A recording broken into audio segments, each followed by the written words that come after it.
Hi students, today we are discussing in a new topic. Topic is group dynamic.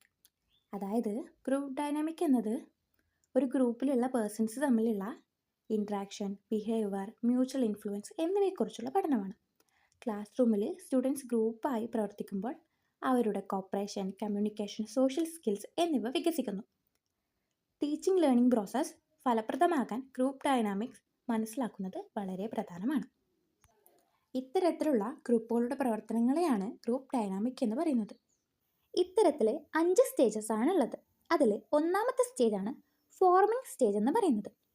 ഇത് ഒരു group ഫോർമേഷൻ്റെ initial സ്റ്റേജാണ്. ഈ സ്റ്റേജിൽ members ഒന്നിച്ചു ചേരുകയും പരസ്പരം പരിചയപ്പെടുകയും ചെയ്യുന്നു. ഗ്രൂപ്പിൻ്റെ പേർപ്പസും ഒബ്ജക്റ്റീവ്സും ചർച്ച ചെയ്യുന്നു. റോൾസ്, റെസ്പോൺസിബിലിറ്റീസ്, ലീഡർഷിപ്പ്, റൂൾസ് എന്നിവ ഈ ഘട്ടത്തിൽ തീരുമാനിക്കുന്നു. ഈ ഘട്ടത്തിൽ മെമ്പേഴ്സ് സാധാരണയായി പൊലൈറ്റായും കെയർഫുള്ളായും പെരുമാറുന്നു. ലീഡറിനെ ആശ്രയിക്കുന്ന ഡിപ്പെൻഡൻറ്റ് സ്വഭാവം കാണപ്പെടുന്നു. അവരിൽ അൺസർട്ടേണിറ്റിയും ക്യൂരിയോസിറ്റിയുമുള്ള ഫീലിങ്സ് ഉണ്ടാക്കും. രണ്ടാമത്തെ ഘട്ടമാണ് സ്ട്രോമിംഗ് സ്റ്റേജ് എന്ന് പറയുന്നത്. ഇത് ക്രിട്ടിക്കലായും ചലഞ്ചറുമായും സ്റ്റേജാണ്. ഈ ഘട്ടത്തിൽ മെമ്പേഴ്സ് അവരുടെ ഒപ്പീനിയൻസും ഐഡിയാസും തുറന്നു പറയാൻ തുടങ്ങുന്നു. ഒപ്പീനിയൻ ഡിഫറൻസസ് കാരണം കോൺഫ്ലിക്ട്സ്, ഡിസഗ്രിമെൻറ്റ്, ടെൻഷൻ എന്നിവ ഉണ്ടാകാം. ഈഗോ ഇഷ്യൂവും പവർ സ്ട്രഗിളും പ്രത്യക്ഷപ്പെടാൻ സാധ്യതയുണ്ട്.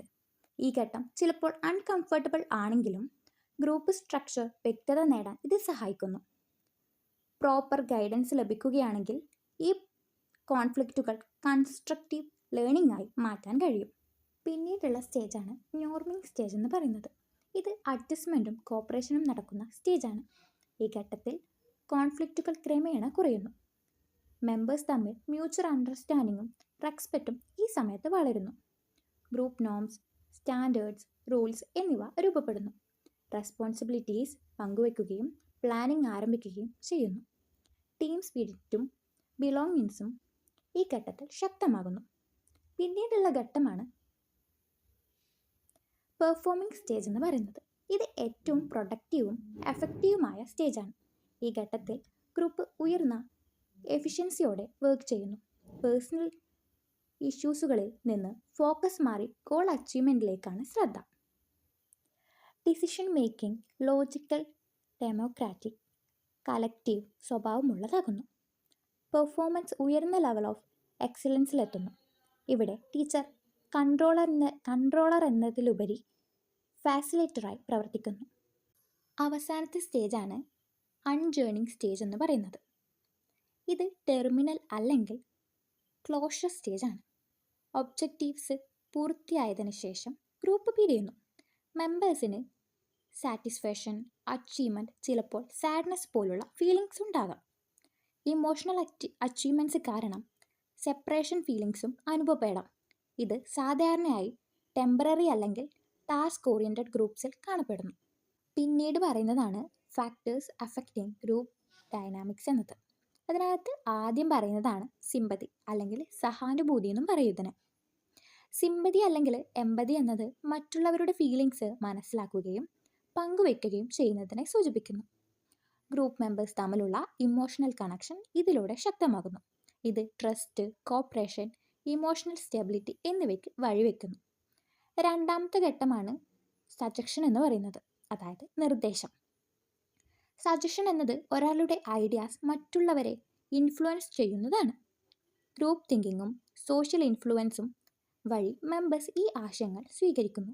ഇത് യൂണിഫോം തിങ്കിങ്ങും ഗ്രൂപ്പ് നോംസ് അനുസരിച്ചുള്ള ബിഹേവിയർ പാറ്റേൺസും സൃഷ്ടിക്കുന്നു. അടുത്തതായിട്ട് പറയുന്നതാണ് ഇമിറ്റേഷൻ, അതായത് അനുകരണം. ഇമിറ്റേഷൻ എന്നത് മറ്റുള്ളവരുടെ ബിഹേവിയർ, ആക്ഷൻ, ആറ്റിറ്റ്യൂഡ്സ് എന്നിവ അനുകരിക്കുന്നതാണ്. പ്രധാനമായും leaders, role models, dominant members എന്നിവരെയാണ് അനുകരിക്കുന്നത്. ഇത് ഗ്രൂപ്പിൽ സമാനമായ ബിഹേവിയറും ഡിസിപ്ലിനും വളർത്തുന്നു. പിന്നീടുള്ളതാണ് ഗ്രൂപ്പ് ഗോൾസ് എന്ന് പറയുന്നത്, അതായത് സംഘലക്ഷ്യങ്ങൾ. ഗ്രൂപ്പ് ബിഹേവിയർ ഗോൾ ഓറിയൻറ്റഡ് ആണ്. വ്യക്തതയും കൈവരിക്കാവുന്നതുമായ ഗ്രൂപ്പ് ഗോൾസ് മോട്ടിവേഷനും കോപ്പറേഷനും വർദ്ധിപ്പിക്കുന്നു. Group goals interaction level, work quality, മെമ്പേഴ്സിൻ്റെ കമ്മിറ്റ്മെൻറ്റ് എന്നിവയെ സ്വാധീനിക്കുന്നു. അടുത്തതായിട്ടുള്ളതാണ് കൊഹിസീവ്നെസ് എന്ന് പറയുന്നത്, അതായത് ഐക്യബോധം.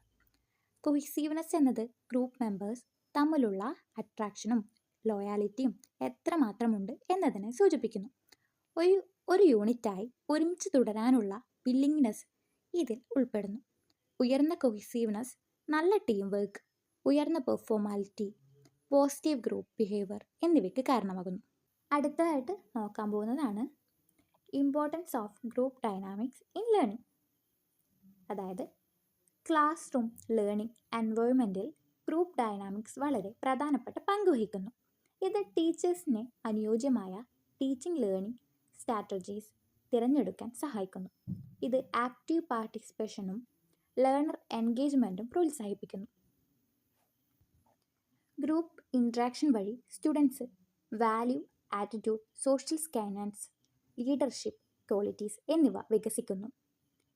ടീച്ചേഴ്സിനെ ശരിയായ റീഇൻഫോഴ്സ്മെൻറ്റ് ഇവാലുവേഷൻ ടെക്നിക്സും ഉപയോഗിക്കാൻ ഇത് സഹായിക്കുന്നു.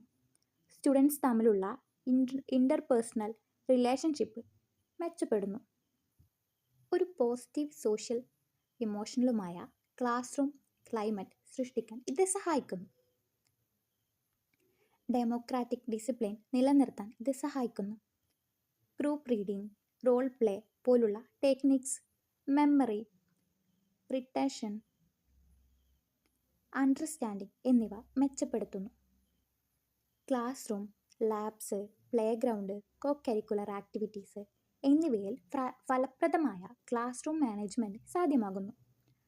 ഗ്രൂപ്പ് ഡൈനാമിക്സ് മനസ്സിലാക്കുന്നത് കോൺഫ്ലിക്ട്സ്, സ്ട്രെസ്സ്, ഇമോഷണൽ പ്രോബ്ലംസ് എന്നിവ കുറയ്ക്കാൻ സഹായിക്കുന്നു. ഇതിൻ്റെ ഒരു കൺക്ലൂഷൻ പാർട്ടിൽ പറയാനുള്ളതെന്ന് വെച്ചാൽ, ഗ്രൂപ്പ് ഡൈനാമിക്സ് ഒരു ഗ്രൂപ്പ് എഫക്റ്റീവ്ലി വർക്ക് ചെയ്യുന്നതിനുള്ള വെരി ഇമ്പോർട്ടൻറ്റ് ഫാക്ടറാണ്. ഗ്രൂപ്പിൻ്റെ ഡിഫറെൻറ്റ് സ്റ്റേജസ് മനസ്സിലാക്കി പ്രോപ്പർ വേയിൽ ഹാൻഡിൽ ചെയ്യാൻ കോപ്പറേഷൻ, ലേണിംഗ്, പെർഫോമൻസ് എന്നിവ മെച്ചപ്പെടും. ക്ലാസ് റൂം ലേണിങ്ങിൽ പോസിറ്റീവ്, പ്രൊഡക്റ്റീവ് അറ്റ്മോസ്ഫിയർ ക്രിയേറ്റ് ചെയ്യാൻ ഗ്രൂപ്പ് ഡൈനാമിക്സ് വലിയ റോൾ പ്ലേ ചെയ്യും. ഇതാണ് നമുക്ക് ഗ്രൂപ്പ് ഡൈനാമിക്സ് എന്ന ടോപ്പിക്കിലൂടെ മനസ്സിലാക്കാൻ വേണ്ടി സാധിക്കുന്നത്.